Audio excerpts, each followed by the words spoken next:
सेनापतियों सहित महिषासुर का वध। जगदम्बा के श्री अंगों की कांति उदय काल के सहस्त्रों सूर्य के समान है। वे लाल रंग की रेशमी साड़ी पहने हुए हैं। उनके गले में मुंडमाला शोभा पा रही है। दोनों स्तनों पर रक्त चंदन का लेप लगा है। वे अपने कर कमलों में जप मालिका, विद्या और अभय तथा वर नामक मुद्राएं धारण किए हुए हैं।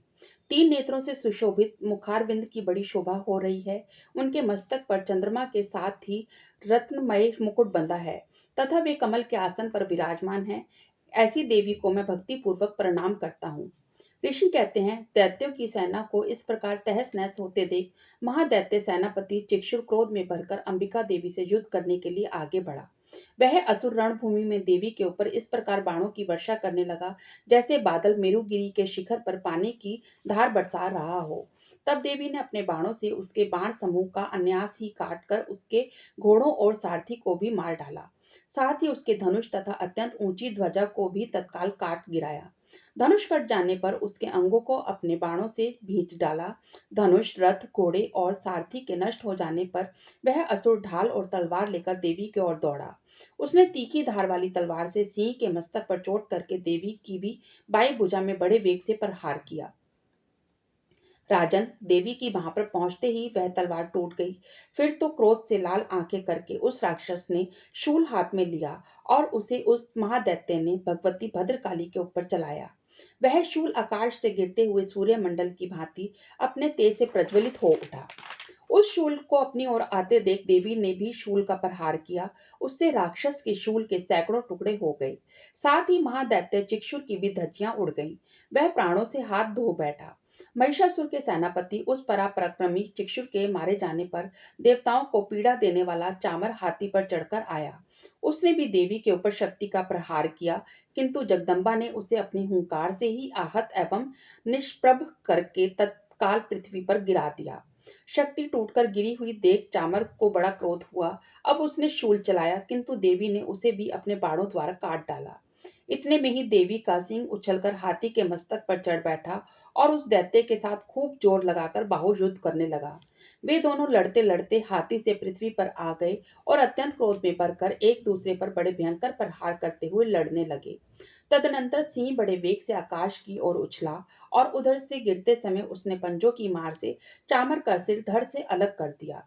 इसी प्रकार उदग्र भी शीला और वृक्ष आदि की मार खाकर रणभूमि में देवी के हाथ से मारा गया तथा कराल भी दांतों, मुक्कों और थप्पड़ों की चोट से धराशायी हो गया। क्रोध से भरी हुई देवी ने गदा की चोट से उद्भट का कुचंबर निकाल दिया। बिंदीपाल से वाशकाल को तथा बाणों से ताम्र और अंधक को मौत के घाट उतार दिया। तीन नेत्र वाली परमेश्वरी ने त्रिशूल से उग्रास्य, उग्रवीर्य तथा महामनु नामक दैत्य को मार डाला। तलवार की चोट से विंगडाल के मस्तक को धड़ से काट गिराया। दुर्धर और दुर्मुख इन दोनों को भी अपने बाणों से यमलोक भेज दिया। इस प्रकार अपनी सेना का संहार होता देख महिषासुर ने भैंसे का रूप धारण करके देवी के गणों को त्रास देना आरंभ किया।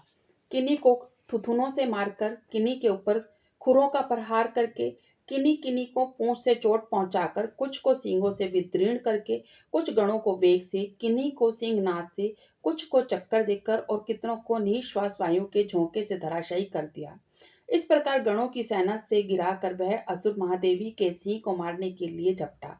इससे जगदम्बा को बड़ा क्रोध हुआ। उधर महापराक्रमी महिषासुर भी क्रोध में भरकर धरती को खुरों से खोदने लगा तथा अपने सींगों से ऊंचे ऊंचे पर्वतों को उठाकर फेंकने और गर्जने लगा। उसके वेग से चक्कर देने के कारण पृथ्वी शुद्ध होकर फटने लगी। उसकी पूंछ से टकराकर समुद्र सब ओर से धरती को डुबोने लगा। हिलते हुए सींगों के आघात से विदीर्ण होकर बादलों के टुकड़े टुकड़े हो गए। उसके श्वास की प्रचंड वायु के वेग से उड़े हुए सैकड़ों पर्वत आकाश से गिरने लगे। इस प्रकार क्रोध से भरे हुए उस महादैत्य को अपनी ओर आते देख चंडिका ने उसका वध करने के लिए महान क्रोध किया। उन्होंने पाश फेंककर उस महान असुर को बांध लिया। उस महासंग्राम में बंध जाने पर उसने भैंसे का रूप त्याग दिया और तत्काल सिंह के रूप में वह प्रकट हो गया। उस अवस्था में जगदम्बा ज्यों ही उसका मस्तक काटने की उद्भत हुई, त्यों ही वह खड्गधारी पुरुष के रूप में दिखाई देने लगा। तब देवी ने तुरंत ही बाणों की वर्षा करके ढाल और तलवार के साथ उस पुरुष को भी बांध डाला।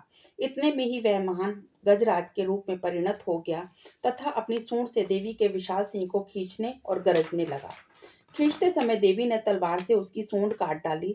तब उस महादैत्य ने पुनः भैंसे का शरीर धारण कर लिया और पहले की ही भांति चराचर प्राणियों सहित तीनों लोगों को व्याकुल करने लगा। तब क्रोध में भरी हुई जगन माता चंडिका बारंबार उत्तम मधु का पानन करने लगी और लाल आंखें करके हंसने लगी।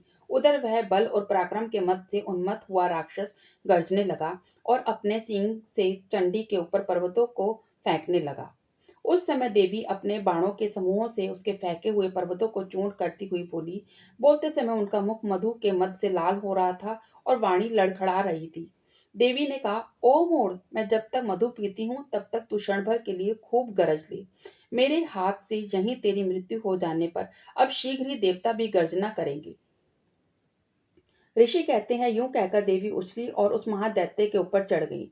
फिर अपने पैर से उसे दबाकर उन्होंने शूल से उसके कंठ में आघात किया। उनके पैर से दबा होने पर भी महिषासुर अपने मुख से दूसरे रूप में बाहर होने लगा। अभी आधे शरीर से ही वह बाहर निकलने पाया था कि देवी ने अपने प्रभाव से उसे रोक दिया। आधा निकला होने पर भी वह महादैत्य देवी से युद्ध करने लगा। तब देवी ने बहुत बड़ी तलवार से उसका मस्तक काट गिराया। फिर तो हाहाकार करती हुई दैत्यों की सारी सेना भाग गई तथा संपूर्ण देवता अत्यंत प्रसन्न हो गए। देवताओं ने दिव्य महर्षियों के साथ दुर्गा देवी का स्तवन किया। गंधर्व राज गाने लगे तथा अप्सराएं नृत्य करने लगी। इस प्रकार श्री मार्कंडेय पुराण में सावर्णिक मनवंतर की कथा के अंतर्गत देवी महात्म्य में महिषासुर वध नामक तीसरा अध्याय पूरा हुआ।